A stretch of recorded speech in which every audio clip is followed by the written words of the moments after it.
Et merci de nous rejoindre dans Bonjour d'Algérie. Aujourd'hui, dans notre matinale retour sur la journée mondiale, justement, journée mondiale du livre, oui, tout à fait. Nous l'avons marqué hier par la présence parmi nous du chroniqueur Jawdet Gessouma qui revient également aujourd'hui avec de plus amples détails sur cette journée, mais aussi sur le parcours de certains auteurs et poètes.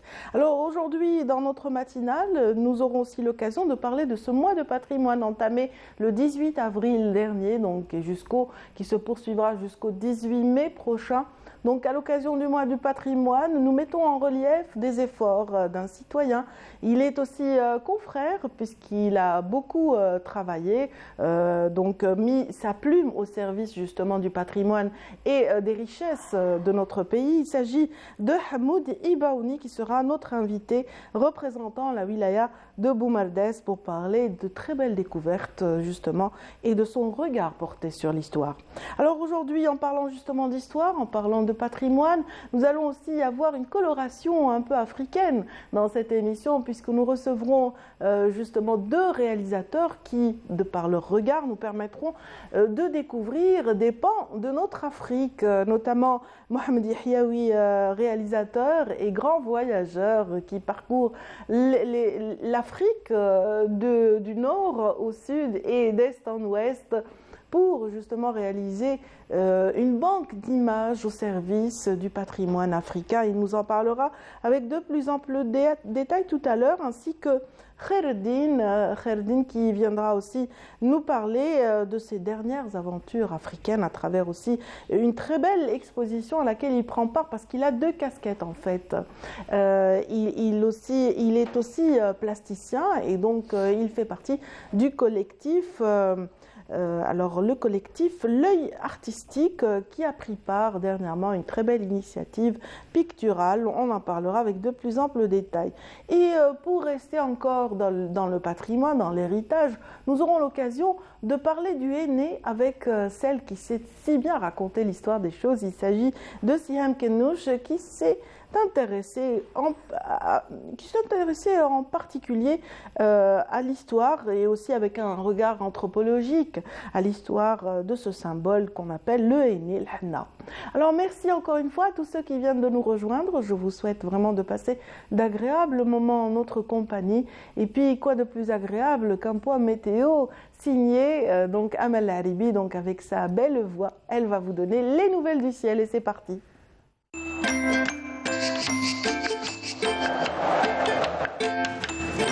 La météo vous est présentée par Mobilis. Mobilis, معاً نصنع المستقبل.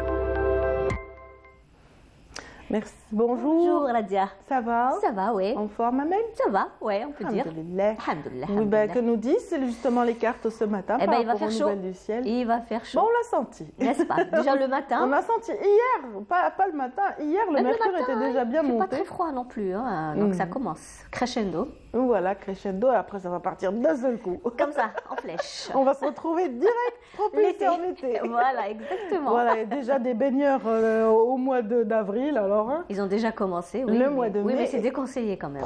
Oui, c'est vrai. C'est vrai, les plages ne sont pas encore sécurisées. C'est vrai qu'il faudrait peut-être dire un mot dans ce sens. Il faut attendre un peu, oui. Il faut attendre que ça soit assaini, nettoyé, préparé pour les baigneurs. Surtout, oui. Voilà. Merci beaucoup en tout cas. En fait, quand on a une combinaison de plongée, c'est pas grave. Oui, on peut dire. Donc on peut se protéger avec la combinaison. Si c'est pour la plongée. Mais ça, c'est des professionnels aussi, oui, il faut dire. Des amateurs aussi, mais quand on est protégé, c'est bien. Voilà, exactement. Merci de nous donner les nouvelles du ciel, s'il vous plaît. Merci. Bonjour à tous, c'est bon réveil. Et bien pour aujourd'hui, on aura de la brume matinale près des côtes centre et est, puis le ciel restera dégagé à partiellement voilé sur pratiquement l'ensemble des régions côtières et proches côtières. Par contre, vers les régions intérieures, les hauts plateaux également, le Bécharrois et le Nord Sahara, où on aura des orages qui peuvent donner l'après-midi quelques pluies par endroit. Ailleurs, rien à signaler, et bien le soleil va prédominer, avec toutefois un ciel souvent voilé tout au long des frontières algéro-maliennes, l'extrême sud, le Égard et le Tassili, avec des zones de sable cette fois-ci vers le Sahara central, le Sahara oriental et l'extrême sud. Les températures. eh bien, seront plutôt élevés avec un temps relativement chaud sur une grande partie des régions nord également, vers les régions sahariennes. Au nord, le maximum 34 degrés à Relizan, 30 à Batna, 28 degrés à Tlemcen, Tizi Ouzou, 29 du côté de Constantine, 25 Oran, Alger, 21 à Annaba, 25 à Al-Bayad et Djelfa. Au sud, 31 degrés à Gardaya, 34 Janet, 30 degrés à Tamanrasset, 33 à Béchar, Biskra, 39 Tindouf, Adrar, 38 à Insalah, 40 degrés à Borj Bedi Mourtar et 42 degrés le maximum à Yingzan. La mer aujourd'hui, eh bien, sera calme sur pratiquement l'ensemble des côtes, avec des vents variables et des vents plutôt faibles qui varient entre 10 et 20 km/h. Et on termine subitement avec l'éphéméride. Pour aujourd'hui, eh bien, le soleil se couchera vers 19h29. Et pour plus d'informations, bien sûr, vous avez les sites de Météo Algérie. Passez une excellente matinée avec la suite de programmes sur Bonjour d'Algérie et à tout à l'heure midi.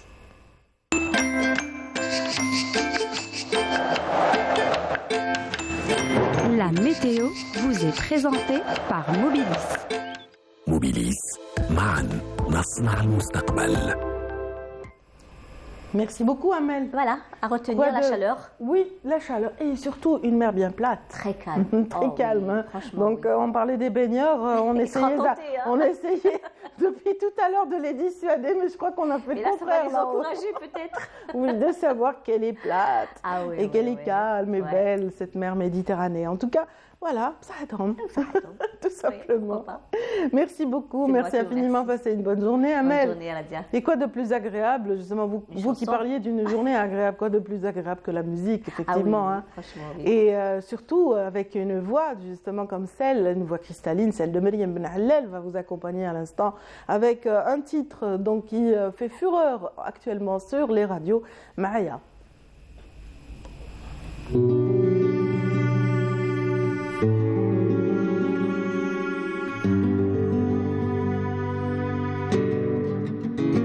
تكون معايا نعمل من الدنيا رواية عمر ما نشوف ورايا غير فيك نطيق هموم جرعتها في كاسي فاتوا عدوا على راسي حمول رفتها نقاسي في وقت الضيق كي تكون معايا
تدوايا انت هوايا بلا بيكي يا مش فايا ضلك يصون من عدايا نور للطريق بعد ما كثروا هواسي بعد ما مشاو كل ناسي لحد يحس باحساسي مكان رفيق انت دوايا انت هوايا بلا بيكي يا مش فايا ضلك يصون من عدايا نور للطريق بعد ما كثروا هواسي بعد ما مشاو كل ناسي لحد يحس باحساسي تجيت انتايا تجيت انتايا احلاه الحب كي يكون فعل ماشي كلام بعد خيبة الظنون ضحكت لي هزيت مكتوبي مشيت حمدت الله ورضيت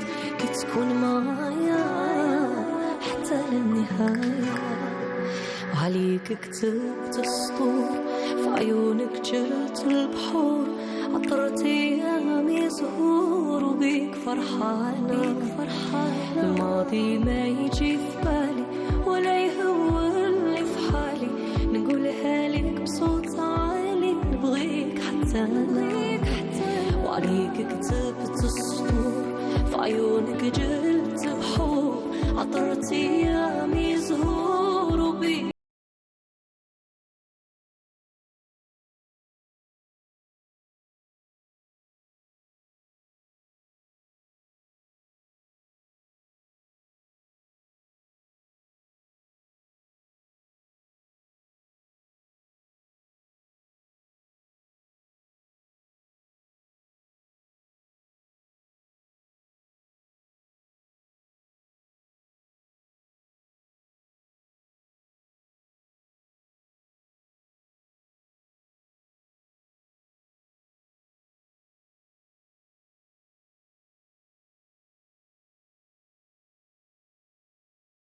Que propose Mariam Allel actuellement, une très belle voix, très belle interprétation, de belles paroles et aussi de très beaux arrangements de DJ Nassim. Donc on a été ravis de l'écouter, n'est-ce pas, hein, Siham? Oui, bonjour, sahaïtkoum, marhaba bikoum, en ce lundi matin.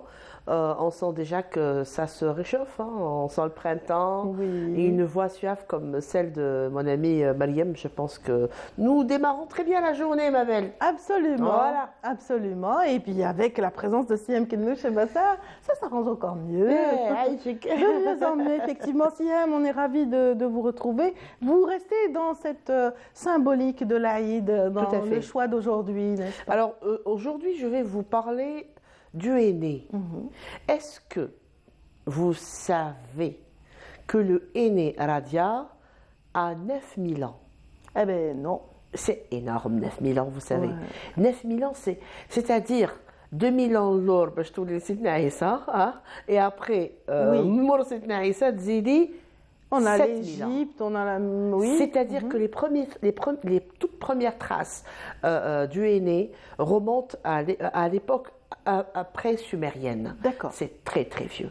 Voilà, c'est très très Donc, ancien. depuis la Mésopotamie. C'est Depuis vrai la que- Mésopotamie, alors la Oui. naissance déjà de la Mésopotamie, plus tard en Égypte, donc c'était déjà quelque chose, une substance sacrée qu'on retrouvait dans les temples, dans c'est joli, certains, oui, dans certaines approches, dans certains rituels, etc.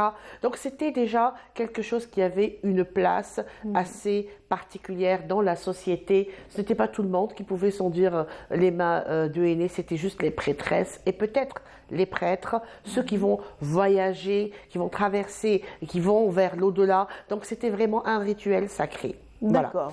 Euh, Là, on est dans l'Égypte ancienne. et sumérien et égypte D'accord. ancienne. Bon, actuellement, il faut dire que ça s'est vulgarisé. Hein. Le henné, c'est décoratif.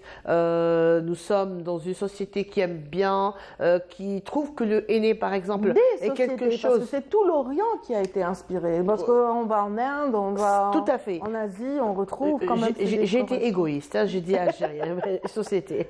Parce que chez nous, D'accord. déjà, c'est la fertilité et c'est toujours en bon augure. Très bien, on parle de l'Algérie. L'Algérie. Non, la D'accord. région maghrébine. Très bien. Donc nous avons ces dessins qui sont peut-être rustres, des fois naïfs, mais parfois assez compliqués. Et nous avons des symboles, même en induisant la main, nous avons l'impression que c'est bon, c'est juste des red douaïra. Mais vous savez, cette douaïra-là a une très très grande symbolique. Ce n'est pas juste un rond que vous tracez comme ça ou une boule que vous écrasez sur votre main. C'est tout un symbole. Alors, pour les ans, le rond, le rond du henné au centre de la main, c'est le centre de l'univers. D'accord. C'est que vous êtes le centre de l'univers et que vous êtes en train d'attirer toutes les bonnes énergies et tout le fait d'al-khir. Donc vous êtes en train d'attirer, De recevoir par cette tout ce main, qui est bien j'imagine. et toutes ces énergies vont rentrer dans cette main qui généralement est la gauche et qui est très proche du cœur. Ah, d'accord. Et nous avons une autre symbolique qui n'est pas très loin de la première, quand nos grands-mères induisaient leurs mains. Alors, nous avons le rang au milieu et puis les doigts, le bout des doigts qui était aussi mhanni. Tout à Donc fait. nous avons On le a rang l'image, au justement, milieu, qui illustre exactement, et nous avons le bout du doigt doigt. Alors là, c'était le soleil avec les planètes tout autour. Et vous savez, dans l'ancien temps, elles n'étaient pas 7 ou 6, elles étaient 5. D'accord. Donc nous avons le soleil au milieu et puis les astres autour. Les astres et les planètes tout autour. Et pour eux, c'était quand même le centre aussi de l'univers. Nous sommes toujours dans cette captation de l'énergie cosmique. Nous sommes toujours au centre de l'univers. Et puis nous avons aussi des symboles. Alors quand c'est une ligne qui va en spirale, quand c'est une spirale, vous savez, comme ça, une sorte d'escargot qui se rend comme ça. Avant de s'approfondir davantage dans la symbolique des formes, d'accord. Moi j'aimerais juste qu'on rappelle, le henné accompagne certains rituels. Donc dans la plupart, oui. Il il y a la circoncision, oui, il y a le mariage d'abord. Donc pour la mariée et pour le marié. Tout à fait, et ça dépend comment on le place, parce que justement j'y arrive. Ah d'accord. Alors بدي اديها في بلاصتي اتبدلوا لا ما داتش بالعاني معليش si tu veux je retire tout ce que je viens de dire. Il n'y a aucun souci, clapez, on reprend. Je parlais justement de ces symboles. On était dans la spirale. On était dans la spirale. La spirale qui est justement toujours dans le sens du rang, toujours dans le sens de concentration d'énergie, présence et recevoir. Ce n'est pas donner, mais recevoir l'énergie cosmique. Par contre, si c'est une ligne, un trait vertical ou horizontal, ben c'est le trait de la vie. C'est le trait de la vie et le voyage de l'être humain, donc de la naissance jusqu'au départ. Et la même chose pour ce qui concerne le croissant lunaire. Parce que كاين اللي يديروا شغل هلال. بالك يجي هنا au milieu de la main et peut-être qu'on le trouve juste à côté de la main. Alors là, c'est l'éphémère. Ça symbolise l'éphémère parce que c'est comme un mois. Il naît, il devient grand, il s'agrandit, il devient une pleine lune, après il meurt. Donc ça symbolise vraiment quelque chose qui est éphémère. Ça rappelle que nous sommes ici, mais on partira un jour ou l'autre. Et ça aussi, c'est un grand symbole qu'on retrouve chez nous, notamment sur le pied. Voilà, notamment sur le pied. J'arrive au mari. J'arrive au mari à cette fête donc du mariage ou cette cérémonie du henné parce qu'elle était bien spéciale. Le henné n'était pas seul, il y avait des œufs avec, il y avait du jasmin, il y avait de l'eau de rose. On en parlait tout à l'heure. Oui, je fais appel un peu à mes souvenirs. Voilà. Alors on pouvait le mélanger avec du sucre, avec des œufs et dans le panier du henné de la mariée, il y avait déjà tous ces. Et pourquoi on les utilisait? C'est pour mélanger le tout. En fait, on faisait une ratatouille avec du henné, des œufs, il y avait du parfum, etc. Et tous ces symboles sont de grands symboles de fertilité. Alors, si c'est vrai que le henné a une odeur très prononcée. Quand on est gamin, on a peur de cette odeur. Moi, je l'aimais bien, par contre. C'était bien moi, je l'aimais bien. J'induisais même mes cheveux avec un certain secret. C'est bon pour les cheveux, par exemple. Oui, c'était super. C'est un soin capillaire. Et si par exemple la mariée, c'était juste un rang, vous savez, un rang, ça symbolisait aussi un louis d'or. Généralement, oui, c'était couvert d'une pièce de louis d'or. Exactement, donc c'était un rang et était couvert justement d'ablouna ou la arba'a ou la zouj. Donc il y avait toujours un louis d'or ici et ici. Par contre, pour le monsieur, c'était shahd. C'était shahad parce qu'un doigt, alors bien sûr les shahadou, l'islam, alors le doigt, c'était juste le bout du doigt, c'est parce que shahad il est marié, maintenant il est rentré dans une autre phase de sa vie. Donc tout ça c'est des symboles.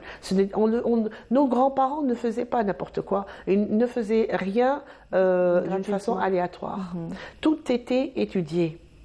Alors pardon, pour revenir justement, je parlais de ce signe, tout ce qui est losange, tout ce qui est triangle. Alors si la pointe du triangle est en bas, le symbole est l'eau. Si la pointe du triangle est en haut, le symbole est le feu. Donc nous avons ces deux symboles qui reviennent très très souvent dans le henné et notamment dans le pied. Donc c'était une dualité, feu et eau. C'est une très grande dualité. Ça monte et ça redescend, ça monte et ça redescend. Il y avait même, ça se vendait, je ne sais pas si ça se vend encore, il y avait des sparadraps qui étaient coupés Oui, avec les triangle, avec formes, des lignes oui, bien brisées, sûr. et qu'on induisait, on mettait justement, on traçait le pied, on formait ce sparadrap tout autour du pied, et puis kithanni, donc il y a cette forme, il y a le nez qui prend la forme du sparadrap, et c'était tracé, c'était dessiné, c'était comme un jeu de toute façon. Mais au fait, le symbole est toujours là. Alors, si on parle de feu et de Mais l'eau, nos grands-mères en mettaient aussi dans les plantes du pied. Donc, et ça adoucissait la peau. c'est pour adoucir Voilà, la peau. ça adoucissait la peau. Et si je veux rester dans les symboles, quand on dit feu et eau, on dit esprit mâle et esprit femelle aussi. Donc il y a toujours cette dualité femme et homme. C'est en nous, vous voyez, c'est des dessins qui sont là, qui sont représentés. Bon, actuellement, il y a d'autres formes qui sont nées par rapport à la fleur, aux pétales. Généralement, la pétale, ce n'est pas la rose, mais c'est le jasmin. Il y a toujours 5 pétales. On dessine surtout ce qu'on appelle actuellement le harkos. Bon, le harkos, c'est pas... Mais on va parler Très davantage ancien, mais de bon, harkos et on va parler aussi peut-être de la pratique du henné en Orient, mais juste après ceci, un petit cadeau de notre réalisatrice. Ah bah Emma d'accord, Jabali. ah bah super, j'aime bien ça.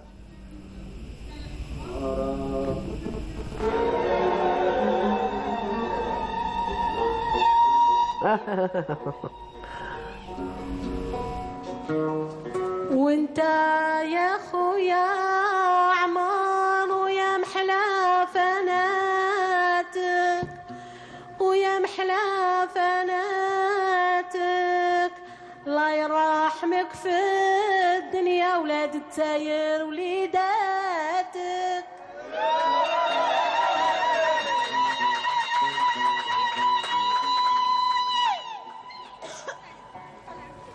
ويا خويا عمر ويا سالف الياسمين ويا سالف الياسمين راك زينت لنا القعدة ربي يحافظك من العين. J'aime beaucoup. C'est du live. Ce qui est sûr, c'est que c'est du live. Ah, oui, C'est c'était sûr. authentique. Oui, C'est et une puis... voix, tout ce qu'il y a de plus naturel. Et puis quand on dit self Yasmine, on disait aussi Shlarm Yasmine. D'accord. Voilà. Alors, Comment on appelle vous voyez ce que chant? c'est toujours Comment on appelle ce chant? c'est Tardem. Tardem. Voilà, Hein, c'est c'est vraiment Tardem. Tardem. Alors ça pouvait être Al-Mkhatten, ça pouvait être Al-Haris, ça pouvait être Arosa, etc. Donc on disait, comme je le disais, la pétale c'était toujours le jasmin. Donc les 5 pétales bien présents, le symbole 5, on sait ce qu'il est. Donc c'est toute une autre histoire, une autre chronique pour le symbole du 5. Il n'y a pas de problème, en fait, juste une précision par rapport à cette voix donc, qui était étranglée par l'émotion. Donc, oui, on le sentait. Voilà, on sentait l'émotion. C'est une parente à un marié, donc c'était vraiment du live. D'accord. Un mariage auquel assistait Feu Amr Zahid Rahmou. D'accord. Donc cette dame, emportée par l'émotion, a donné la réplique à Amr Zahid lors de ce mariage. Voilà. Elle lui a donné le la, quoi. Je pense, oui. Eh ben c'est bien, ça fait plaisir. Voilà. Et ça sera bientôt justement la période des fêtes. Hein. Donc, Barouk alaikum, si vous y êtes déjà, si vous pensez à Al-Hanna, pensez à moi, ya Radia, laissez-nous un petit bout. D'accord. Oh ben pour toi, d'accord. Moi, je reste sur ma position. Ah, moi, j'aime bien. Je ne supporte pas de trop problème. l'odeur. Moi, j'aime bien. Ok. Eh ben, super. Donc, un petit quota pour il n'y a pas de souci. Donc, on était sur ces symboliques. On commençait à aller vers l'Orient, donc, où se pratique le henné de façon différente, mais c'est très beau. Non, mais c'est-à-dire qu'on n'est pas dans le prédécoupé, on est dans l'artistique. Non, on est dans l'artistique, surtout actuellement, avec tout ce qui est harkos. On peut avoir plusieurs notions de rouge dans le henné. Ça dépend de ce qu'on y met. Parce que, par exemple, le henné avec lequel on enduit les cheveux, il y a des choses qui rentrent dans cette préparation qui ne sont pas automatiquement préparées pour les mains. Par exemple, je sais que pour les cheveux, on mettait même de l'eau de betterave et on mettait aussi des épluchures de grenades, etc. Et ça, c'est vraiment autre chose. C'est pour avoir... Ça donne du roux? Oui, ça donne de l'auburn et du grenin. Et ça fait ressortir le rouge. Tandis que le harkous, il faut dire que le harkous, c'est mélangé avec une pierre qui est... Alors, il y a ceux qui mettent le hajra soda, il y a ceux qui mettent le hadada. Donc, c'est du noir avec lequel on peut aussi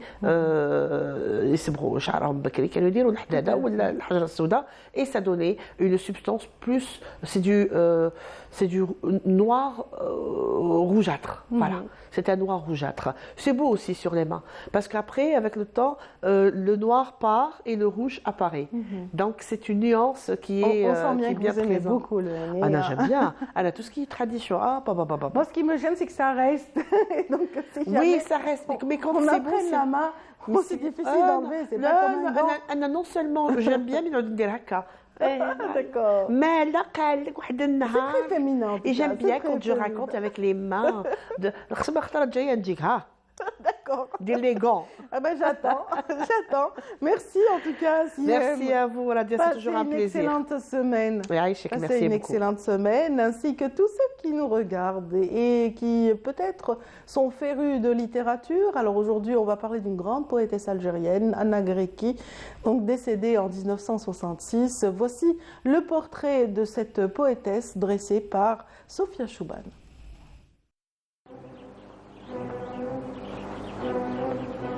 Authentique militante, poétesse et écrivaine algérienne. Anna Greki, de son vrai nom Colette Anna Grégoire, née dans un village aurétien de Batna en 1931, a manifesté ses dons en écriture dès son adolescence. Les aurès frémissent sous la caresse des postes émetteurs clandestins, le souffle de la liberté se propageant par ondes électriques, vibre comme le pelage orageux d'un fauve ivre, d'un oxygène soudain, et trouve le chemin de toutes les poitrines.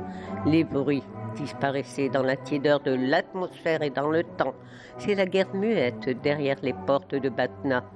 J'assiste sur l'écran de mon enfance à un combat silencieux sur des images au ralenti. Après ses études en lettres à la Sorbonne, elle revient en Algérie, milite au sein du Parti communiste et se fait le chantre de l'indépendance. Emprisonnée et torturée à la prison Barberousse de Serkadji, la jeune militante ne cède pas au chantage du pouvoir colonial et écrit ses premiers poèmes. Malgré son expulsion de l'Algérie, Anna Greki continue à servir la révolution sous une plume engagée pour le combat libérateur.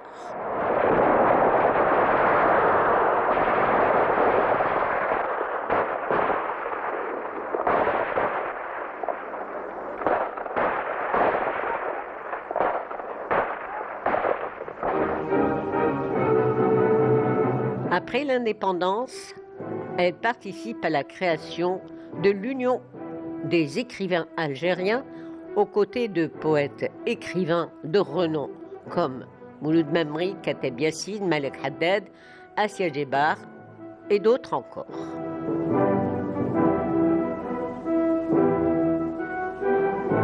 Naturellement, Anna Greki se dirige vers l'enseignement au lycée Émir Abdelkader d'Alger, puis prend position dans les débats sur les orientations révolutionnaires de la littérature.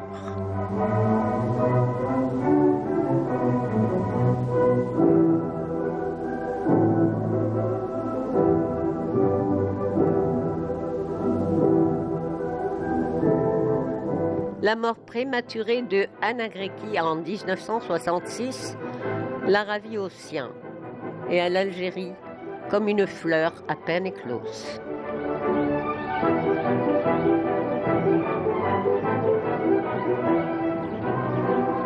J'habite une ville si candide qu'on l'appelle Alger la Blanche.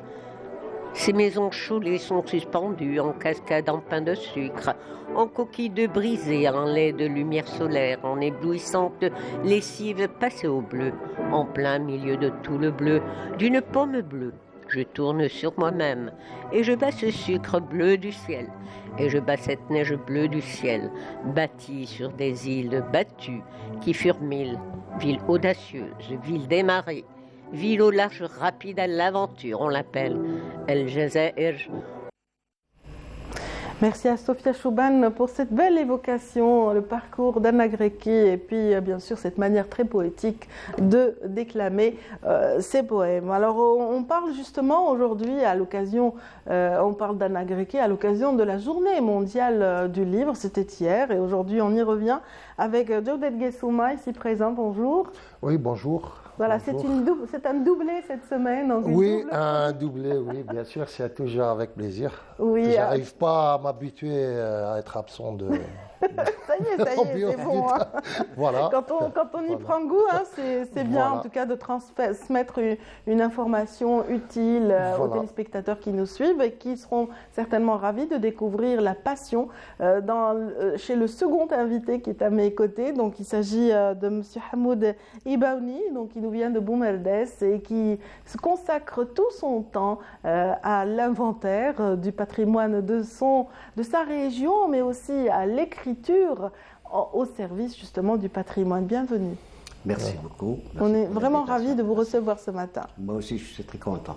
Très bien. On va vous demander un petit peu de patience. On revient pour parler de tout ça, le temps que Jawdet nous évoque un petit peu l'actualité la plus proche relative justement à cette journée. Donc, de marquer cette journée de en effet, oui, donc avec la journée mondiale du livre 2023 dans le monde, donc le thème de la journée mondiale du livre, c'est les langues autochtones. Et donc c'est 700 langues autochtones, c'est-à-dire quasiment locales, où on a le Khmer, on a le Loma, le Malgache, le Peul, le Wolof, et donc le Wolof par exemple Sénégal, voilà, c'est très très important.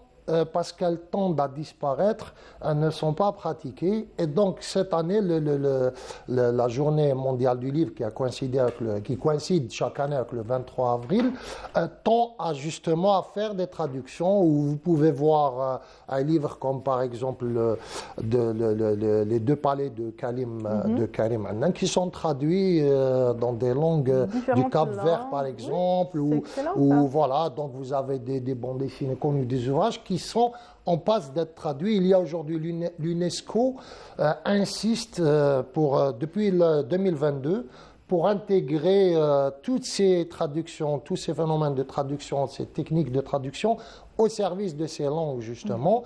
Et donc il y a la décennie de la langue depuis 2022. Et ça permet à ces langues de vivre, hein, n'est-ce pas? Et à travers de l'immatériel, elle passe vers le matériel qui est le livre, qui est la traduction, qui est le support écrit. Donc voilà, il y a toute une opération de l'UNESCO qui accompagne cette journée mondiale du livre par des actions concrètes. Voilà, donc cette année, c'est vraiment les langues autochtones qui sont... Oui, moi qui suis algérienne, j'avais appris, je vivais à l'Est étant jeune, et j'ai appris la langue tunisienne à travers la télévision qui diffusait tous ces programmes en langue dialectale. On traduisait des classiques, ils traduisaient vraiment des programmes entiers de dessins animés, etc. Le Derja, ça a permis justement c'est un objectif en Algérie parce que le Derja, avec ses particularismes, ses emprunts. Bouguermouh l'avait compris aussi. Bouguermouh et notamment aussi Lula, qui a beaucoup travaillé sur la langue. Il a intégré le Gouel comme coryphée, c'est-à-dire c'était un contrepoint du coryphée grec, de la grande tragédie grecque. Et il a ensuite beaucoup travaillé sur la langue et sa pratique dans le théâtre. D'ailleurs, il y a un livre de Ahmed Chenneqi qui est sorti ces jours-ci, qui parle justement de la pratique de la langue dans le théâtre algérien. Et donc, le théâtre est comme la télé que vous avez citée, ou alors d'autres supports, sont très très importants pour justement véhiculer...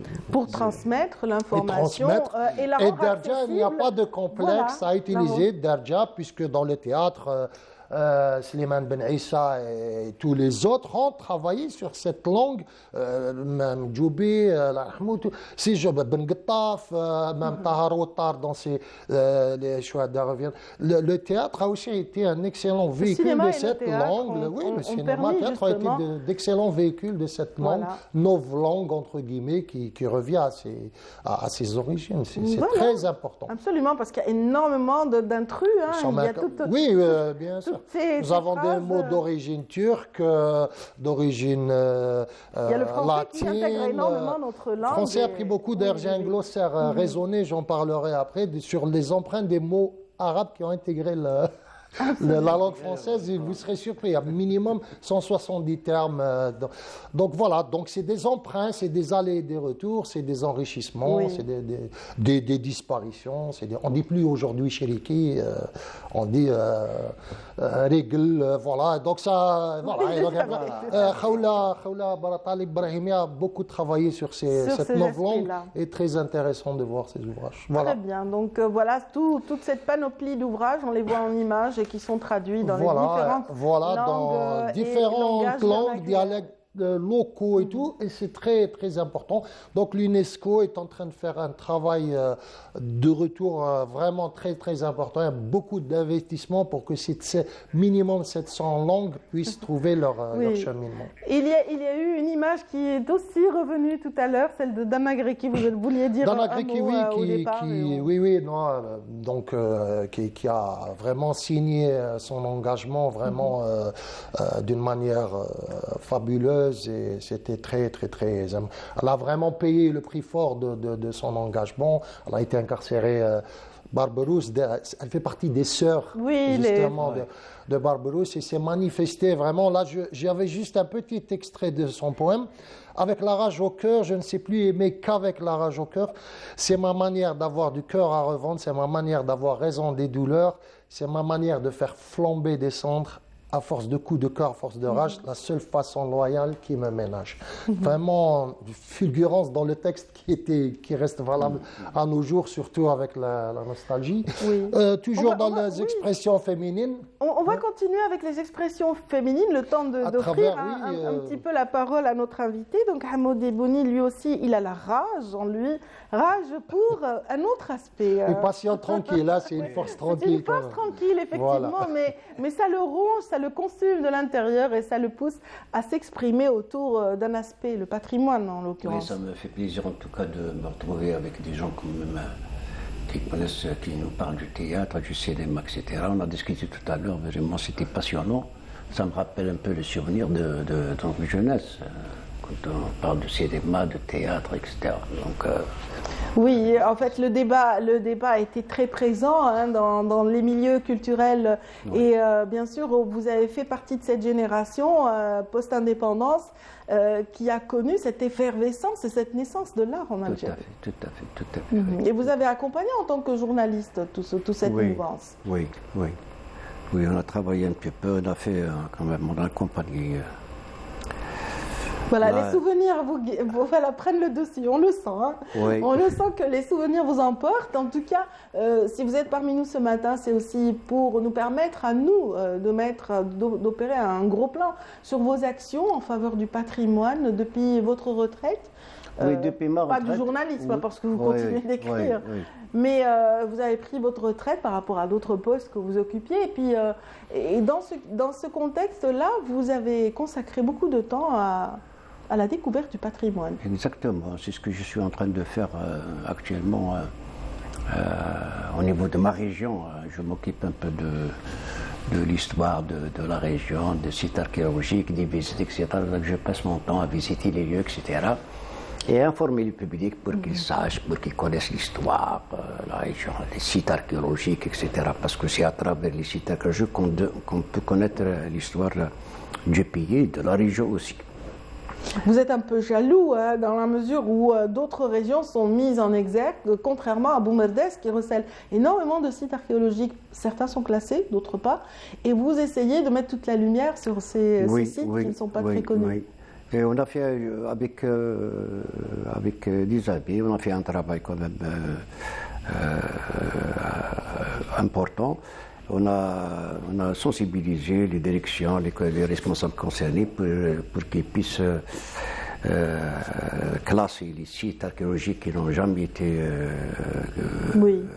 classés, etc. Donc, et les visites, on continue à faire les visites au niveau du site. On a fait des découvertes des sites nouveaux archéologiques qui étaient déjà répertoriés par la tradition archéologique de l'Algérie. Donc on suit ça sur le terrain et on donne l'information aux responsables concernés pour faire le suivi et informer aussi le public qui s'intéresse. Voilà, vous mettez en tout cas votre plume au service de cette mise en relief de ce patrimoine qui est des plus riches au niveau de Boumadès. On va y revenir. Donc pour parler de plumes un petit peu, on continue de parler de plumes avec Djaoudet qui va nous faire aussi découvrir un autre profil féminin. On va aller sur l'autre rive pour revenir sur Alger et Oran à travers un premier travail de Lamia Amran Hamadash qui a eu plusieurs vies. Elle a été dans l'aviation en Algérie, elle a travaillé comme en interprétariat et en traduction, donc maman de 3 filles, mariée, rédaction web, administration. Elle va au Québec vivre 9 ans, ensuite elle va se diriger vers la France. Et là, elle nous vient avec un premier roman qui s'appelle Le Portail bleu. C'est un peu une référence à la bicyclette bleue de Régine Desforges. Et donc ça parle d'Emma, une jeune parisienne, un peu bourgeoise, un peu empruntée comme ça, qui va avoir un voyage prévu en Algérie. Et donc elle a plein de préjugés, on est plein dans les années 90 je suppose. Les années les plus ça, voilà, donc on va lui dire non, l'Algérie, c'est un truc, problème, et toutes ces choses-là, tous ces préjugés que nous avons reçus en pleine face pendant des années. Et elle va quand même réaliser son voyage et venir à Alger et Oran. Et là, elle va faire des découvertes complètement surréalistes. Et tout ce récit est raconté par Lamia Amran, qui c'est son premier roman, paru aux éditions Douro. C'est une petite maison d'édition. Là, elle a fait sa vente dédicace hier, à l'occasion justement de la Journée mondiale du livre à Paris. Donc, elle vient avec, elle s'est projetée dans cette fameuse Emma. Et donc, on ressent toute la nostalgie qu'elle a pour l'Algérie. C'est incroyable comment les gens redécouvrent leur terre, découvrent leurs racines à travers leur, entre guillemets, leur exil, enfin leur... Et donc c'est très très intéressant, c'est très affectif, c'est émouvant, c'est écrit avec subtilité, avec grâce. Et donc Lamia Amran Hamadash est une écrivaine à découvrir. Absolument. C'est son premier ouvrage, donc aux éditions Douro. J'espère qu'il sera bientôt normalement diffusé ici. Et voilà, donc ça encore. Parlons encore des écritures et une petite... donc il y a une rencontre normalement... Donc voilà, c'est Le Portail bleu, roman de Lamia Amran Hamadash. Donc là, c'était un peu la vente dédicace. Elle a signé son livre hier. Et donc on va terminer sur quelle pensée dans la pratique de l'art contemporain dans les pays du Maghreb. Donc ça sera à la Cité de la Culture, 2 journées d'études avec présentation un peu d'ouvrages concernant tout l'art contemporain dans le Maghreb. Donc il s'agit des 3 pays principaux du Maghreb, à travers une discussion au collège de philosophie collège de Tunis de philosophie, à la Cité de la Culture et des Sciences de Tunis, Salmonjil Chemli. On va évoquer un peu toute cette quelle est la pensée. Je respecte beaucoup votre humilité parce que vous n'y prenez pas. En qualité d'auteur, parce que c'est vrai que il y a eu effectivement un travail sur les arts contemporains algériens, une réalité ou un simple exercice de style sur la décennie 89-99 et donc voilà, c'était l'objet d'un magistère. Et bon, donc voilà, on va un peu évoquer ces choses-là et puis signer peut-être quelques ouvrages au Salon du Livre de Tunis qui se tiendra le 28 du mois courant. Voilà, donc un salon maghrébin qui invite aussi des personnes. Voilà donc, pour le débat. Le débat est institué, et tout, c'est bien. Voilà, donc voici un petit peu, c'est l'affiche, je pense, de l'événement. Oui, voilà, c'est l'affiche. il y a tout un débat qui va se faire sur l'art contemporain, où on en est aujourd'hui, et comment, quel art contemporain pour quelle culture.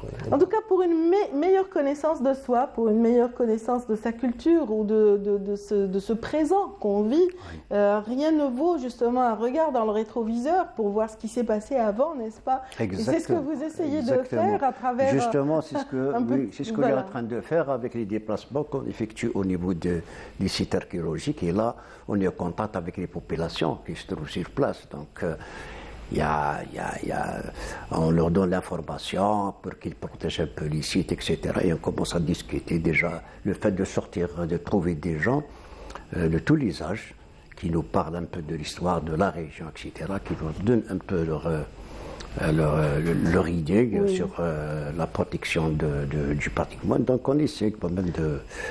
Il faut dire que dans la vie au quotidien, ces personnes que vous rencontrez, donc ces citoyens qui croisent au quotidien ces pierres ou ces sites ou ces vestiges, qui ont plus un héritage un peu légendaire autour de ces lieux. Tout à fait. Il y a toujours des expressions un peu qu'on retrouve un peu partout. Oui, tout à fait. On peut en citer quelques-unes. Oui, il y a certains sites quand même qui nous laissent perplexes parfois. Donc il y a certains sites qui donc la mythologie, elle s'empare du site. Il y a du mythe, il y a de la mythologie. Le nom de certains sites qui nous donne un peu le sourire. On a effectué dernièrement une visite au niveau d'un site sur les Isères, par exemple. On a trouvé un site archéologique, enfin, c'est un... donc on a commencé à raconter qu'est-ce que c'est, etc. On a raconté des anecdotes donc, avec la population. Il y a par exemple... Mais Qbal Jahel, en fait, c'est un site qui remonte à quelle époque? C'est Qbal Jahel, ça remonte à la préhistoire. Donc c'est une nécropole. C'est une nécropole. Le cas, par exemple, à Zebouri, on raconte, vous savez très bien, quand les Algériens, quand ils parlent, ils disent Darou Fernassa. Darou Fernassa, min jaya kelmet Fernassa. Ah, je veux bien savoir. Voilà, justement. Fernassa, jaya min Firmus, le prince berbère Firmus. Oui, on voit d'ailleurs le site justement des Firmus là. Le prince berbère Firmus qui possède un château à Tidika. Et comme tout le monde le sait, il a été livré par des tribus berbères, il a été livré au roi, il a été livré à un général romain. Au romain, oui. Parce que c'était la Numidie romanisée à l'époque. Donc il y a les historiens n'ont pas été d'accord sur l'emplacement du site. Donc, mais finalement, on a découvert le site et il a été déjà évoqué en 2007. Mais seulement, il n'y avait pas un suivi. Le site n'est pas répertorié par la trace archéologique. Et on a fait toutes des recherches pour trouver finalement le site situé à Zebouri. D'accord. Donc on a trouvé là-bas le site, etc. C'est un site quand même important. Il s'étale sur plusieurs hectares. Il y a une nécropole, il y a des murs assez importants. C'est toute une enceinte. Il y a le fameux réservoir d'eau. Ça se voit que...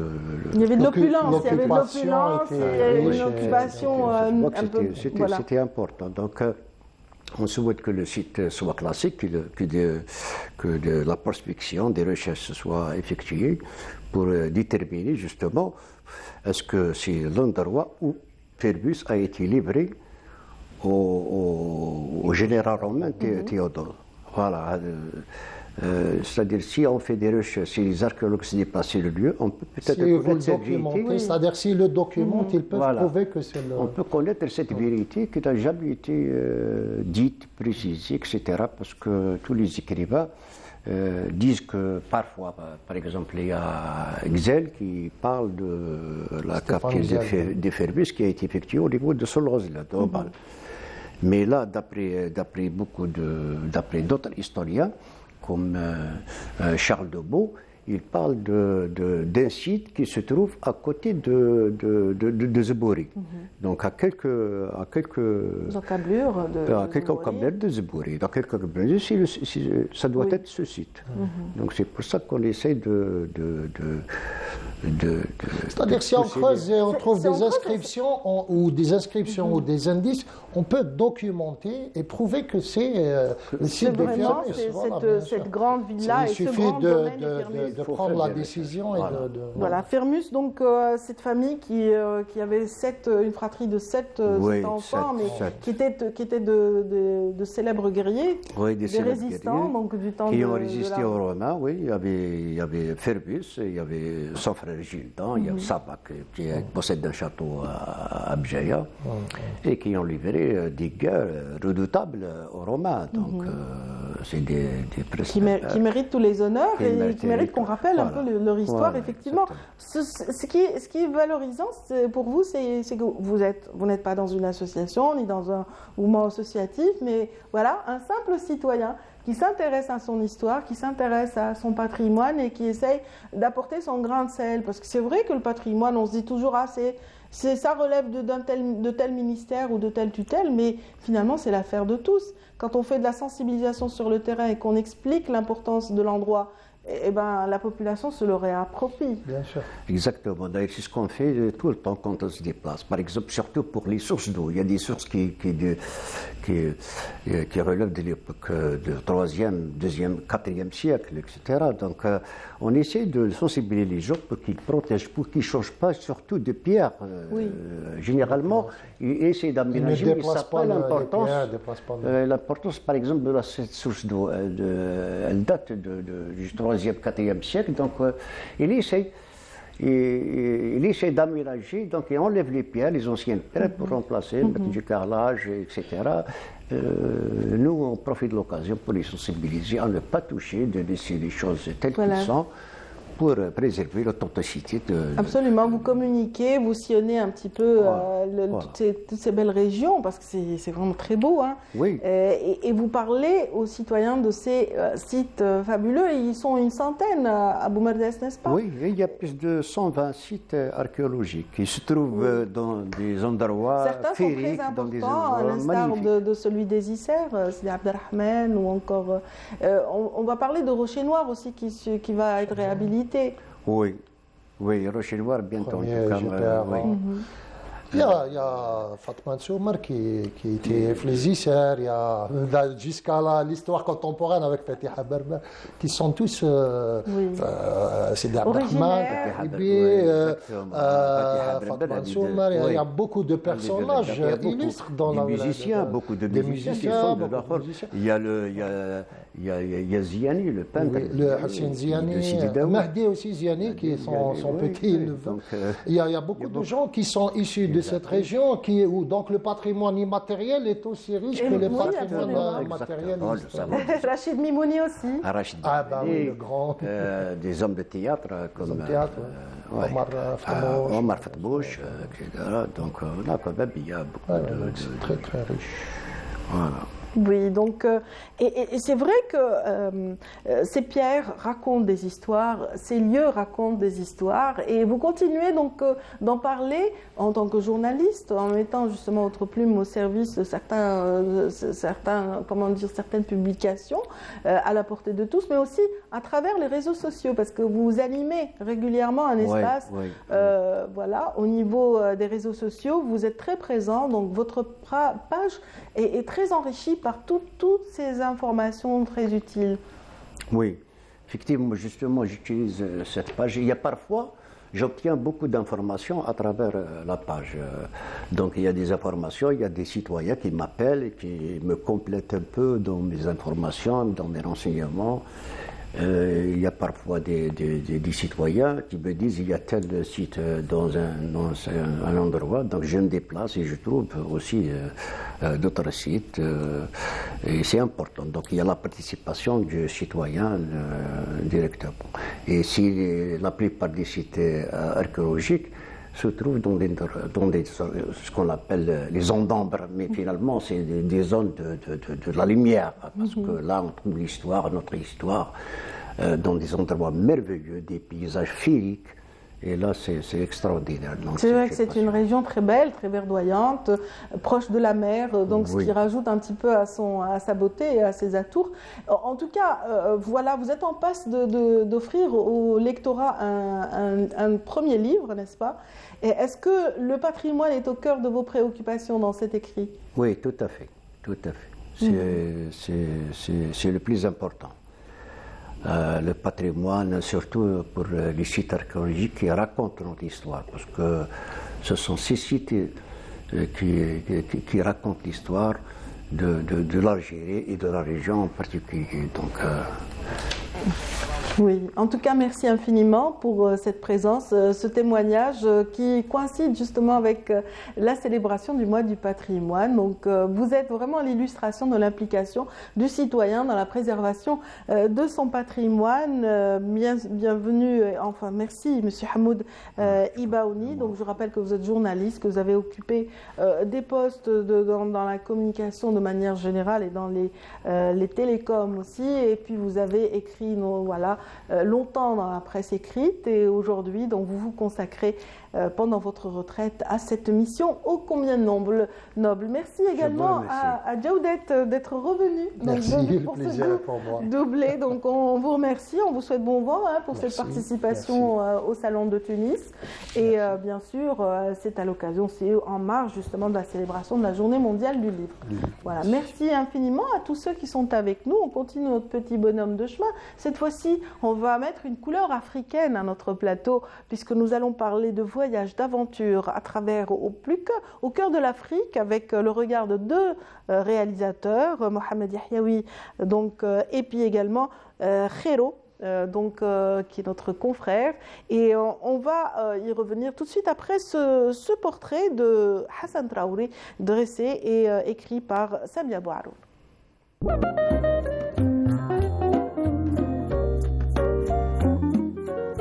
Alassane vit en Algérie depuis quelques années.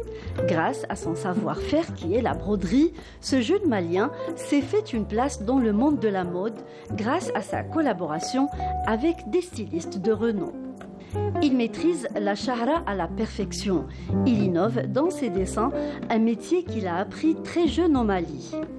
Si c'est pour l'amour, vraiment, je peux dire que j'ai trop d'amour sur ce métier. Ce n'est pas ici en Algérie. Depuis que je suis au Mali, j'ai vraiment rêvé chaque fois d'être reçu dans ce domaine. Parce que je faisais le madarsa au Mali. Je me recule un peu. Je faisais le madarsa au Mali. Bon, lorsque j'arrivais à 5e année, j'ai arrêté les études. Je ne rentre même pas à la classe. Donc, lorsque mon père savait ça, il m'a demandé qu'est-ce que tu veux. Ça trouve que j'ai trop amoureux de ce métier. Donc, je lui proposais, il m'a mis dedans. Donc, jusqu'à aujourd'hui, chaque fois, la nuit, parfois, quand je dors, je rentre dans les pages de toutes les brodeurs, je peux dire. Je regarde leur travail, je vois des défauts. Je vois aussi des choses que moi-même, je vois que je ne peux pas le faire. Donc, le lendemain, ce que je vis qui m'appelait, je viens sur la machine, j'essaie de le faire jusqu'à ce que j'arrive. Alassane passe de longues heures derrière sa machine à broder pour réaliser des pièces uniques, africaines et surtout traditionnelles algériennes. Son coup de cœur, le karakou et la gondora. Chez nous, on utilise les fils plus que les chars. Parce que notre culture, ça se ressemble un peu avec la culture kabyle. Voilà, avec la culture kabyle. Donc, pour les Arabes, ils préfèrent que les chars.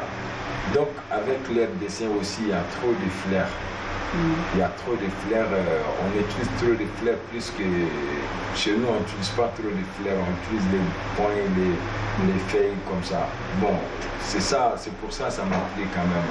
Je préfère les karakou. Sans vous mentir, je préfère, même sur la machine, quand je fais les karakou, je me sens vraiment libre.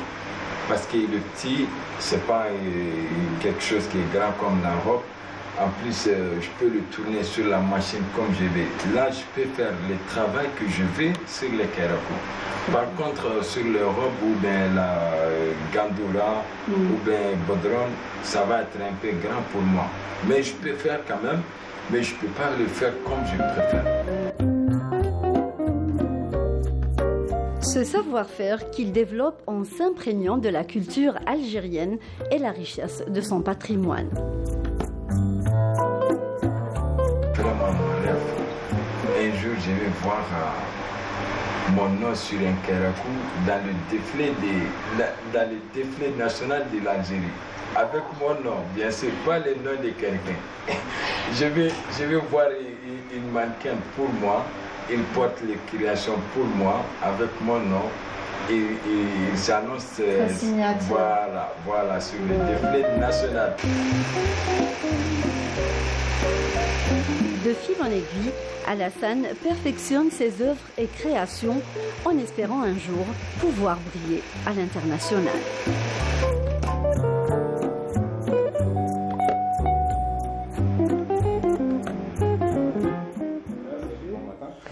Voilà, une ambiance jazzy qui fait plaisir à mes invités, en fait, qui sont en fait de la famille. Hein. Il s'agit en l'occurrence de Kherdine Khaldoun. J'ai dit tout à l'heure Khairo parce qu'en fait, depuis quelques temps, il évolue dans une carrière artistique. Donc c'est sa seconde casquette, en plus de celle de réalisateur à la télévision Canal Algérie. Bienvenue Khairo. Merci beaucoup. Radia Saïdek, on ne s'est pas croisé pendant l'année, donc Saïdek, ta maman, tout le monde, toute la famille. Kolam Tapré également. Donc c'est aussi une bonne occasion de souhaiter une bonne fête. La fête est passée, mais on continue de dire Saïdek. Mohamed, ça se passe ici. Bonjour, oui. Emporté par l'air jazzy. Je suis en train de m'émerveiller de ce studio-là que je n'ai pas vu depuis très longtemps. Oui. J'ai quitté. À l'époque, nous avions l'autre décor. À l'époque, et je faisais partie de la famille. Je venais souvent. Il y avait une table assez haute avec un tabouret un petit peu. Je ne sais pas qui c'est qui l'a conçu. On était très des crampes à mes vertèbres lombaires, mais enfin, je tenais un peu en équilibre avec les pieds, et puis il fallait assurer. Oui, il fallait pas être au-delà des 80 kilos pour ces voilà, j'étais en surpoids justement à ce moment-là, je me rappelle. Oui. On est ravis en tout cas de vous retrouver, Mohamed, ici, donc sur le plateau de Canal Algérie. Vous qui avez fait partie de cette famille à travers la création de certains concepts, vous aviez d'abord une rubrique, mais aussi une émission qui mettait en relief le patrimoine. Exact. Qui nous faisait balader à travers l'Algérie. C'est ce que fait aussi Kherdine, à travers des programmes qu'il a initiés. Il nous fait découvrir des artistes, il nous fait découvrir des lieux, n'est-ce pas, Kherdine? Effectivement, suivant le concept, suivant le propos, donc pour l'émission en question aujourd'hui, Certifié des aides, donc je pars à la rencontre de la diaspora. On essaye de les accompagner, de leur tendre le micro aussi, pour qu'ils s'expriment, pour qu'ils se dévoilent à nous, parce que qu'on le veuille ou pas aujourd'hui, même s'il y a les moyens de communication, on a les réseaux sociaux et tout, ça reste le présentiel irremplaçable. Quand on rencontre la personne, ça nous fait autre chose vraiment. Donc on essaye. Vous avez déjà commencé à montrer la diaspora, mais étrangère, établie en Algérie. Donc, avec le Jazair Nhabouha. L'Al-Jazair Nhabouha vous a permis aussi de montrer des profils d'Africains ou d'autres étrangers Américains, peu importe, qui vivaient chez nous. Et aujourd'hui, vous êtes à la recherche de ces Algériens, de ces pépites d'Algériens installés à l'étranger. Là où ils se trouvent, on essaye d'aller les rencontrer, de vivre avec eux leur quotidien, surtout ça. Et de les laisser s'exprimer surtout. Parce qu'ils ont beaucoup de choses à dire, ils ont de beaux projets pour l'Algérie. Donc c'est bien de les accompagner, de leur faire aussi la promotion. Parce qu'on suit la double vocation de Canal Algérie, qui n'est autre que donc la promotion de l'Algérie, la promotion de la diaspora aussi. Absolument, donc, des Algériens. C'est un concept qui s'est imposé un petit peu, je pense, dans la grille de notre pays. Voilà. Oui, vous avez dit le mot-clé, donc promo. Donc nous aussi, on vous fait un petit peu de promo, Kherdine, à travers un petit extrait de votre émission Certifié des aides. C'est parti. Médecins, étudiants et artistes, leur savoir-faire fait parler d'eux dans leur pays d'accueil. Le destin a fait qu'ils soient loin de l'Algérie, mais l'amour et l'attachement à la patrie les réunissent toujours. Eux, ils sont algériens, ils sont la fierté de l'Algérie, ils sont à 100% certifiés des aides. Bonsoir à tous. Depuis mon enfance, j'ai toujours été curieux de voir comment la diaspora algérienne vivait loin du pays. Mon métier de réalisateur, que j'exerce depuis plus de 7 ans, me conduit aujourd'hui à prendre ma caméra et aller à la rencontre de notre communauté établie dans les 4 coins du globe. Attention, décollage imminent, je vous emmène avec moi.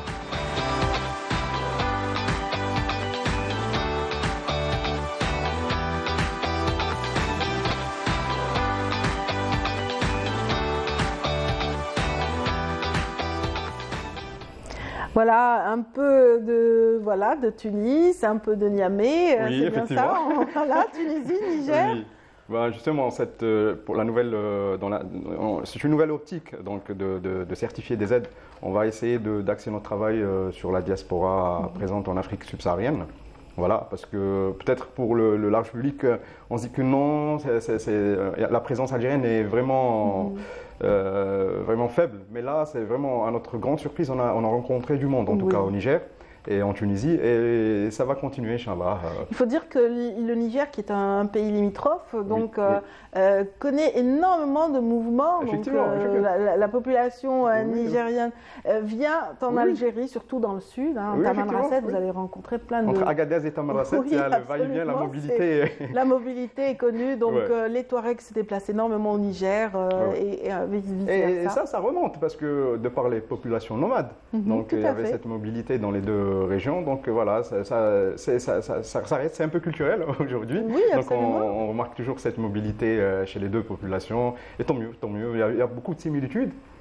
En tout cas, il y avait un festival qui permettait d'avoir une très belle synergie autour de toutes les mouvances artistiques évoluant dans ces régions. Le festival des arts de la Hagar, j'ai eu l'occasion d'y assister 2 fois, ça permettait de montrer tous ces talents qu'on ne connaît pas ici au Nord. En tout cas, il gagnerait à être repris, ce festival. Normalement, oui. Voilà. En tout cas, il participe par une banque d'images à la connaissance ou la diffusion justement de cette image africaine à travers ses voyages, à travers aussi ses prises de vue dans différents pays. Il s'agit de Mohamed Yahyaoui qui continue de rêvasser. Non, parce que Khéro a parlé de Tamanrasset et de la région. Il faut savoir que là-bas, il n'y a pas de nationalité, les gens sont algéro-maliens, maliens, nigériens, et c'est des familles qui sont reliées entre elles. Il y a des parents, il y a le père qui a son frère au Niger, et puis il y a tous ces passages-là. C'est un brassage extraordinaire. Une belle illustration, c'est le groupe Tinariwen. Une très belle illustration de tout ça. Oui, il y en a beaucoup, surtout, et ça se reflète beaucoup sur la musique. C'est un exemple parfait de partage, d'influence, d'acceptation. D'influence réciproque, surtout sur la musique. Vous avez un Farka Touré qui vient des pays subsahariens, qui vient, et c'est lui qui introduit la guitare dans notre musique touareg, par exemple. C'est très bien apprivoisé, et c'est un mélange qui est merveilleux, qui donne des sons qu'on connaît comme ça. Oui, le grand Farka Touré, donc qui a fait tout le succès de certains spectacles du Panaf de 2009. Ça me fait rêver, 2009, Panafricain. Est-ce qu'on ne peut pas avoir, messieurs les autorités, rendez-nous ce festival panafricain? On espère. En tout cas, vous êtes parmi les privilégiés qui ont eu l'occasion de visiter de nombreux pays africains, de découvrir de la richesse patrimoniale et puis la richesse tout court de ces pays. Alors la richesse, oui, il y a richesse et richesse. Il y a la richesse du point de vue potentiel, et puis il y a la richesse qu'on voit tous les jours. Il y a les traditions. C'est vraiment le rêve d'un anthropologue, d'un ethnologue, d'un spécialiste, d'un documentariste comme moi qui cherche à faire des documentaires sur le passé, les traditions, les coutumes. Et on les voit qui sont là maintenant, actuellement, dans les villages.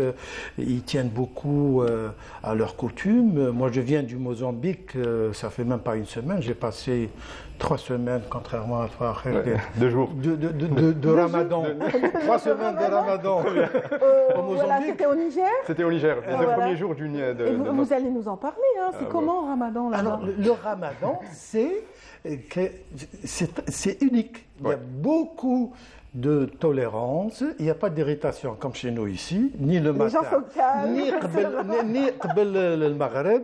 Tout est tranquille, parce que bon, au Mozambique, les musulmans sont minoritaires, mais enfin, 40 à 45%, d'après les statistiques, sont des musulmans. Il y a des mosquées, on fait les tarawih, le maghreb, on fait la sadaqa, on attend le ftour, il y a l'adhan. C'est très, comment dire, je ne sais pas comment. C'est équilibré. C'est particulier. C'est très particulier, c'est très nouveau. Parce que aussi, c'est le dépaysement. Le dépaysement, c'est super. Il y a d'autres confessions aussi, donc peut-être ça s'explique. Alors, évidemment, c'est parce qu'il y a d'autres confessions que le ramadan passe quelque peu d'une manière un peu tolérante. C'est pas le cas au Niger. Un peu tranquille, un peu apaisé, un peu. Alors, c'est comment le Niger? C'était comment? C'est un peu comme chez nous. Hein. Ah, d'accord. Un peu tendu avant le fort. D'accord. Non, mais après le Nigérien, de sa nature, il est calme, il est zen. Aussi de par les conditions climatiques. J'étais le seul à faire un petit peu la ville le premier jour. Il fallait que je fasse une petite expo ultima sur place. Et donc, il fallait que je cours. Et donc, ils sont zen, mais il y a un petit peu ce côté tendu là avant le ftor, où c'est tout le monde qui est pressé. D'accord. Est-ce que tout s'arrête pendant Ramadan ou est-ce que ça bouge quand même? Je pense que, suivant les propos des locaux, ils disent que c'est comme chez nous un petit peu. Hein. Le premier jour, c'est un peu normal, c'est le premier jour. Donc, il faut le temps de l'adaptation, il faut qu'on s'en habitue et tout. Mais sinon, moi, j'ai adoré le dépaysement. Je ne sais pas, moi, j'ai adoré. J'ai trouvé que c'est très bien. Alors, vraiment, les gens sont gentils, ils ont le sens du partage. Très avenant, c'est vrai. Très simple, du moins pour ce que j'ai vu, moi. Ils mènent une vie simple. Mais je pense qu'ils sont heureux, je ne sais pas. Mohamed, alors justement, tu me tends la perche. Tout le monde sourit, on sourit de sa propre misère, on sourit de sa propre pauvreté, on sourit de sa saleté, mais tout le monde sourit, tout le monde est content de vous recevoir, tout le monde parle de choses et d'autres. Il y a de la chaleur. Je crois qu'il y a un effet magique. Dès qu'on dépasse les tropiques, dès qu'on est sous les tropiques, il y a un espèce de phénomène que je remarque à chaque fois, c'est pour ça que j'y vais peut-être, c'est parce qu'on se sent bien, tout le monde est content, malgré les manques, parce que attention, il y a de la souffrance, il y a de la pauvreté. Au Mozambique, c'est ce qui explique un peu tout cet exode.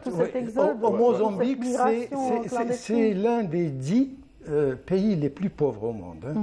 Et pourtant, il y a de la joie, les gens se baignent, les gens vont ils font le marché, il y a de la vie. Il y a de la joie de vivre. Ils ont fini par accepter la situation et tant mieux. Je sais pas, on finit par accepter.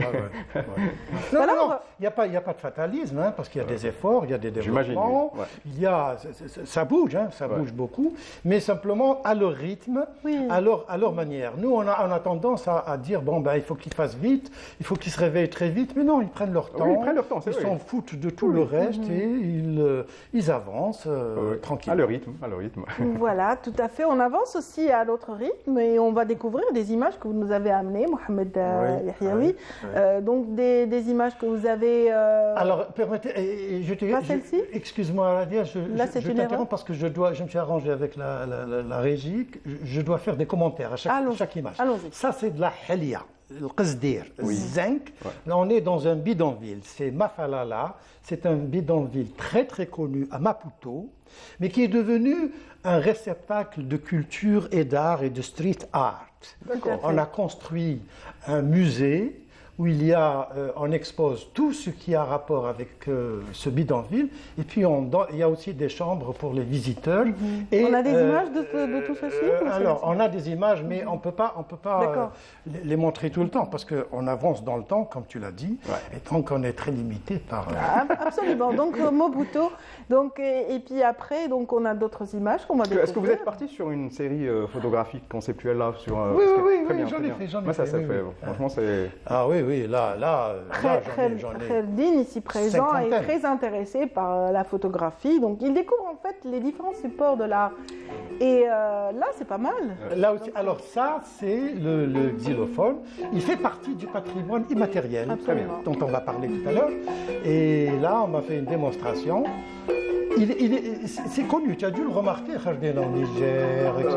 Le xylophone, c'est... Il est présent même dans des orchestrations modernes, on trouve le balafon, c'est ça, c'est le balafon, ils appellent ça le xylophone. Tout à fait. Là, il est en performance. Là, il m'a fait une démonstration pour moi. Pour moi. C'est un génie, celui-là il est venu au festival panafricain. Quand il m'a vu, il m'a embrassé, il m'a serré. Dans quel pays vous êtes là? Toujours au Mozambique. Et là, c'est où? C'est où là? C'est à Maputo. C'est au sein du musée? Non, c'est dans un centre, dans un lieu d'attraction. En tout cas, le choix du lieu, c'était toi ou c'était lui? C'était toi. Moi, je lui ai dit place-toi là-bas. Ah, très bien, super. J'aime bien. Vous avez rencontré aussi la fille de Samora Machel, donc c'est vrai que l'Algérie était une plaque tournante pour les révolutionnaires africains. Elle vous envoie Mandela était là. Le plus grand, les meilleurs souhaits du monde. Elle aime beaucoup l'Algérie. Ils sont 2 filles de Samora Machel, qui est le premier président du Mozambique, qui connaît Alger, qui a fait son premier entraînement de la guérilla, parce qu'ils étaient sous colonisation portugaise, son premier entraînement, dès que... Un peu comme Mandela qui était là. Mais attends, l'Algérie indépendante, en 62, on n'avait rien. Et puis là, on les a invités pour venir s'entraîner, pour se former militairement. Profiter de l'expérience algérienne. Dès qu'il est revenu, il est devenu président du parti de l'époque, qui est toujours d'actualité, le Frélimo, un peu l'équivalent de notre FLN. Et c'est là où il a commencé à organiser ses troupes. Il a eu ce boost révolutionnaire, donc parce que l'Algérie est naissante, était la preuve que tout était possible. Son entraîneur, son instructeur de Ain Safra vient de décéder, je crois que ça fait 2 ans, algérien. Et sa fille, la fille de Samora Machel, que j'ai vue, on avait discuté, elle vient souvent en Algérie, elle a assisté en 2019 à une conférence sur le Gender Conference, l'égalité des sexes, sur les postes, à promouvoir les postes politiques. Elle aime beaucoup l'Algérie, ses filles viennent souvent en Algérie, ils connaissent très bien l'Algérie. Ce qui fait qu'on a un capital extraordinaire. Absolument, il suffit d'y aller. C'est difficile de résumer tout cela, on ne pourra pas être exhaustif. Vos voyages sont tellement nombreux, vous avez été où? Allez, on va énumérer les pays pendant que l'image sera diffusée. Donc vous avez été où? Alors en Éthiopie, pays de rêve, et là aussi on va parler pendant des jours et des jours sur ça. J'ai fait un film d'ailleurs, un documentaire qui est passé sur Canal Algérie. Éthiopie, Ouganda, Kenya, Tanzanie. Gabon. Non, les francophones mandorges. Le Congo, oui. Congo, Kinshasa. Et alors ça, c'est une danse mozambicaine. Ça fait partie du patrimoine de l'UNESCO. Ça s'appelle le tofu. Il a une histoire très originale. Et là aussi, ils ont fait ce spectacle pour les C'est une mise en scène besoins. pour votre documentaire? Non, ça a été à l'occasion. Ils m'ont dit de venir à une conférence parce qu'ils ne voulaient pas le faire pour moi parce que c'était le ramadan. Donc on a dit pas de percussion, pas de ça pendant le ramadan. Là, ils ont pu le faire parce que c'était à l'occasion d'une conférence. Très bien, excellent. Donc, c'est une troupe qui a fait le festival panafricain.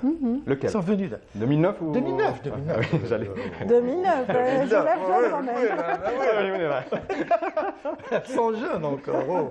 Oui, effectivement. Effectivement, c'est vrai qu'il y a tellement de richesses dans ces pays, mais qui ont été un petit peu étouffées par l'occupation coloniale, qui elle voulait à tout prix prouver qu'il n'y avait pas de culture, qu'il n'y avait pas ces grands empires africains auparavant, etc. Là, c'est quoi cette image de ça, ce jeune homme avec le percuteur qui vous avez entendu tout à l'heure pendant la danse, qui accompagnait les danseuses. Et je lui ai demandé de poser pour moi à côté d'une statue qui a été faite. On est dans une université de Maputo. Très bien, très bien.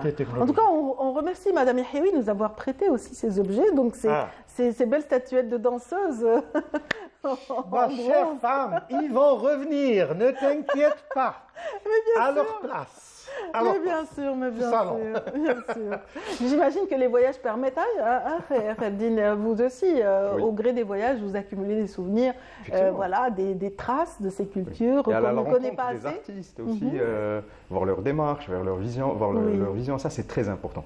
Et ces influences, nous provoque, et pour les artistes, ça provoque quelque chose. Et au retour de chaque voyage, je présume, Mohamed, tu as une nouvelle démarche, tu as une nouvelle optique, et ça exact. peut voilà. on va tenter d'entamer un projet. Pour ce qui est de Kherdine, ce sont des expos et des expressions plastiques. En tout cas, vous venez de prendre part à une très belle exposition avec un collectif qui gagne en pérennité, l'œil artistique. L'œil artistique, effectivement, donc, qui a pour objectif de vulgariser l'art et surtout démocratiser l'art. Donc on sort des galeries d'art pour aller à la rencontre du citoyen dans des milieux peu fréquentés ou pour des milieux professionnels. Et on essaye de vulgariser l'art en montant des expositions et en s'adaptant au lieu.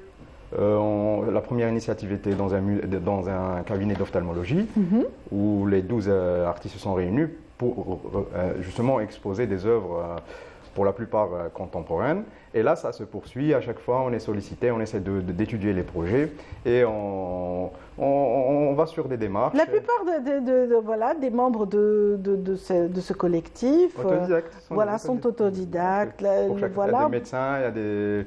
Chacun, c'est des profils variés. Et des réalisateurs et des journalistes. Des personnes qui ont une sensibilité artistique, qui ont des choses à exprimer. Et à l'image, il y a Khero Kaash. C'est votre nom d'artiste. Il y a Ibrahim Kellou, il y a Nour Taïb Zraimi qui est à vos côtés, Sonia, Sarah, Sonia. Et puis Tahir Amrouche et tant d'autres. Donc vous êtes 12 au collège. On est 12.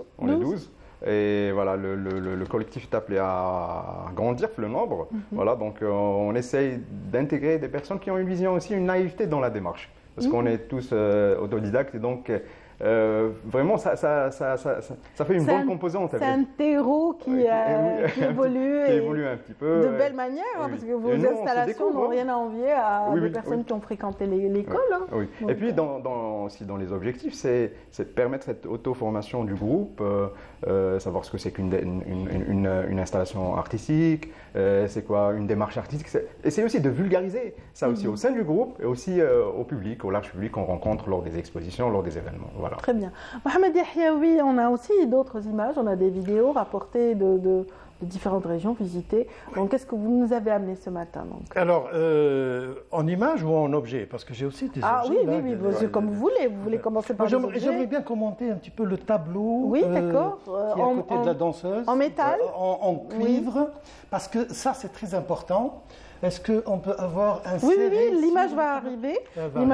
Et donc, ça vient du Congo, ça vient de ce qu'on appelle le copper belt, la ceinture de cuivre. C'est des minerais qui existaient là-bas depuis la nuit des temps. Et ça m'amène à parler de l'âge de fer de l'Afrique. Tout à l'heure, tu parlais de l'Afrique non connue, des empires africains qui étaient colonisés, puis on a tout masqué, on a donné des clichés complètement des gens sauvages, etc. Alors que cette Afrique-là, il y a 3000 ans, c'était the Iron Age, l'âge du métal, l'âge du fer, et il y avait des empires avec des organisations, avec des collecteurs d'impôts, une armée, un roi avec sa cour, etc.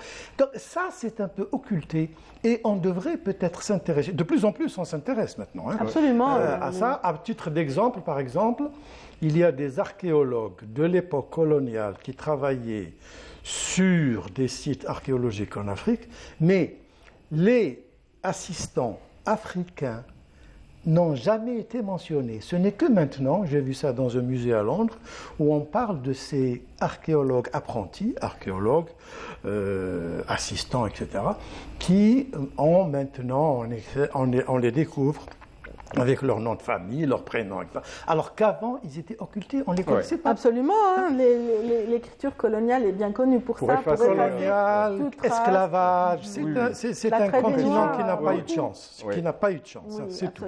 Parce que ce n'est pas parce qu'on a inventé le fusil qui tire, qui tue des gens à distance, qu'on devient maître du monde. C'est injuste quand on y va. Avant, les gens se battaient au corps à corps avec des lances. Et puis là, il y a une espèce de trahison dans l'histoire qui fait que, parce qu'on a là je commence à devenir un peu trop pro-africain, c'est un peu exagéré. Non, mais on est africain. On est africain, ouais.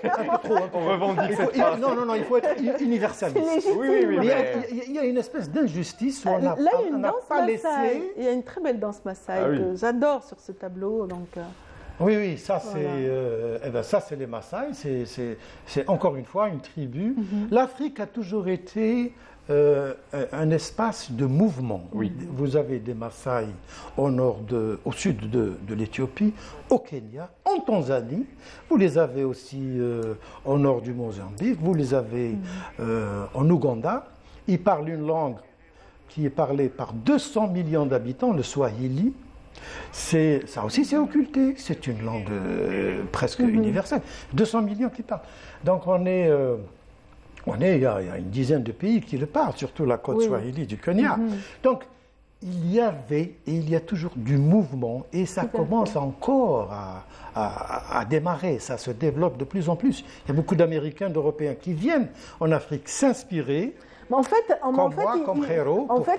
le monde occidental appelle à la tolérance en Afrique, alors que l'intolérance venait à la base d'eux, dans la mesure où on n'acceptait pas la différence, on n'acceptait pas l'autre avec ses spécificités. Effectivement. Avec ces spécificités ont été étiquetées sous des clichés donc d'indigènes, le cliché d'indigène, sous-développé, sauvage, ce qui a justifié un petit peu l'esclavage et aussi certains génocides qui ont été perpétrés en Afrique. Vous parlez du royaume d'Aksum, par exemple, en Éthiopie, c'était un royaume immense qui commerçait avec les Romains, qui commerçait avec les Chinois, les pays arabes. Il y a beaucoup d'empires, beaucoup d'histoires. Et les cultures locales. On a essayé d'effacer tout ça et sous prétexte que c'est des populations sous-développées, qu'il faudrait accompagner, qu'il faudrait assister surtout. Parce qu'on dit toujours le nègre et le blanc. Et ça, c'est comment on a essayé de... C'est très péjoratif. C'est en train de changer. Attention, ça commence à changer. Maintenant, on est presque d'égal à égal. Et puis là, avec la résurgence de tout ce patrimoine matériel, immatériel aussi. Il faut dire que l'Algérie, actuellement, occupe un poste très important par rapport à cette stratégie, justement, africaine. Et vous faites partie d'un centre de recherche qui est très important. Hein, oui, exactement. Oui, je collabore avec le CRESPIAF, le centre de recherche pour la sauvegarde du patrimoine africain immatériel. Savoir-faire, savoir-être, chansons, danse, musique, contes, travaux, art culinaire, tout ça. L'Algérie, c'est le seul pays en Afrique qui a ce centre-là et qui s'occupe de la promotion du patrimoine africain immatériel. Et prochainement, l'Algérie, justement, de par cette présence africaine, va abriter le premier musée d'art africain. Exact. Enfin, un musée qui représente toute la richesse culturelle africaine, donc qui sera à Alger. Oui, et maintenant, pendant 2 mois, il y a une exposition du CRESPIAF, de ce centre-là, au Palais Moufti Zakaria. J'invite tout le monde à venir voir, c'est très intéressant. J'ai ramené quelques photos sur ça. C'est à Moufti Zakaria pendant 2 mois. Demain, il y aura des ateliers du CRESPIAF qui vont parler des points focaux africain, sur tout ce qui est registering, tout ce qui est patrimoine. On apprend aux Africains comment collecter, comment canaliser tout ce patrimoine-là vers des points focaux. Et c'est géré par le CRESPIAF d'Alger. Oui, absolument. En tout cas, on attend avec impatience, bien sûr, aussi l'arrivée de ce musée africain. Et puis, bien sûr, tous ceux qui vous ont suivi, Khaldine, ce matin, donc, ont certainement envie de voir l'émission. Donc, certifier des aides, c'est à quelle fréquence? C'est une mensuelle. Une fois on fait tournage, montage et une fois prête, on diffuse. Celle de Niamey est déjà passée. Oui. Voilà, donc on attendra la prochaine destination, ce sera. Écoutez, toujours un pays subsaharien. D'accord. Voilà, Inch'Allah. Très bien. Donc, et bien sûr, on va essayer d'aller peut-être en Amérique, on va essayer d'aller en Asie un petit peu à la rencontre de nos communautés. Voilà. Inch'Allah, je vous souhaite bon vent pour tout ça. Donc, en tout cas, certifié des aides. C'est une émission entièrement dédiée à la diaspora qui vit à l'étranger et qu'on salue justement, à qui on souhaite Eid Mubarak, où qu'elle soit. Donc, un petit mot de l'ambassadeur d'Algérie à Maputo. D'accord. Que j'ai vu, c'est un monsieur très sympathique, monsieur Meziane. S'il nous voit, je lui dis bonjour et Atek Saha, qui m'a beaucoup renseigné, beaucoup aidé dans mes déplacements. Et il vous transmet ses meilleures salutations. Merci infiniment. On vous salue également si vous nous suivez ce matin. Donc on salue également à travers vous tout le corps diplomatique algérien qui, bien sûr, est au soutien des journalistes lorsqu'ils en ont besoin. Merci Khairline. Donc sur le plan artistique, prochaine expo Ça se prépare. Une expo perso et une expo avec le collectif, Inch'Allah. Et il y a le soupçon d'Afrique dans le travail, mon prochain travail. Excellent. Il le faut, c'est très important. C'est très important. Il faut de l'africanité dans tout ce qu'on fait. C'est ce que veulent les plus hautes autorités de notre pays. Merci infiniment, mes amis. Émulsion. Merci Mohamed Yahyaoui. Merci à toi, donc Khaldoun. Merci à tous ceux qui étaient avec nous ce matin. Bonne et excellente journée à tous. Au revoir.